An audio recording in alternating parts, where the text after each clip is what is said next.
بسم اللہ الرحمن الرحیم۔ سرکار غوث اعظم رحمۃ اللہ علیہ کا ارشاد مبارک ہے، قرآن اللہ تعالیٰ کی ایک مضبوط رسی ہے جو تمہارے درمیان اور تمہارے رب تعالیٰ کے درمیان ہے۔ فلاح پانے والے وہی لوگ ہیں جن کے اعمال میں مخلوق کی خوش آمد نہ ہو۔ فقیر صادق کی نشانی یہ ہے کہ وہ اپنے رزق کا متلاشی نہ ہو، اور اگر اس کے بغیر چارہ ہی نہ ہو تو ضرورت کے مطابق طلب کرے، نہ کہ زیادہ۔ فریاد کا حق تعالیٰ کی جانب میں اور پریشانی و معذرت کے قدموں سے اس کی جانب رجوع کر کہ وہ تجھ کو تیرے دشمنوں کے ہاتھوں سے چھڑائے اور تجھ کو تیری ہلاکت کے سمندر سے نجات دے۔ فرشتوں کا کھانا پینا حق تعالیٰ کا ذکر و تسبیح و تحلیل ہے، اور اولیاء میں سے سب سے زیادہ افراد ایسے ہیں جن کا کھانا پینا یہی ذکر و تسبیح و تحلیل ہوتا ہے۔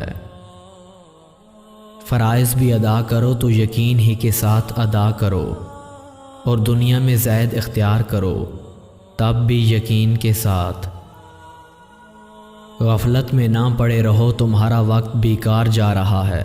تم مشغول ہو ایسی چیز کو جمع کرنے میں جس کو کھا نہ سکو گے، آرزو رکھتے ہو ایسی چیزوں کی جن کو پا نہ سکو گے، اور تعمیر کرتے ہو ایسے مکانات جس میں رہ نہ سکو گے۔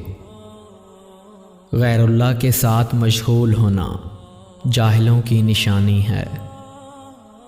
غیبت، چغل خوری، جھوٹ اور گالی دینے سے اجتناب رکھو۔ غنیمت سمجھو زندگی کے دروازہ کو جب تک وہ کھلا ہوا ہے۔ غضب خداوندی کا نشانہ بنے ہوئے منافقوں سے اعراض کر اور عاقل بن، یعنی ان کے پاس نہ پھٹک۔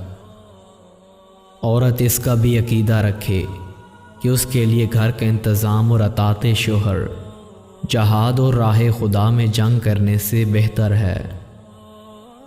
غصہ کو قابو کرنا چاہتے ہو تو یہ 3 کام کر لیا کرو۔ اول، اگر کسی بات پر غصہ آئے اور تم کھڑے ہو تو بیٹھ جاؤ۔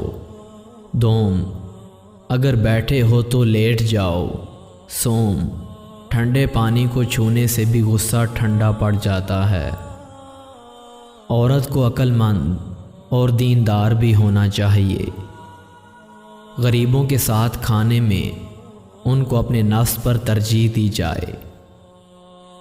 غرور سے باز آ جاؤ، ظاہر کی آراستگی پر اکتفا نہ کرو۔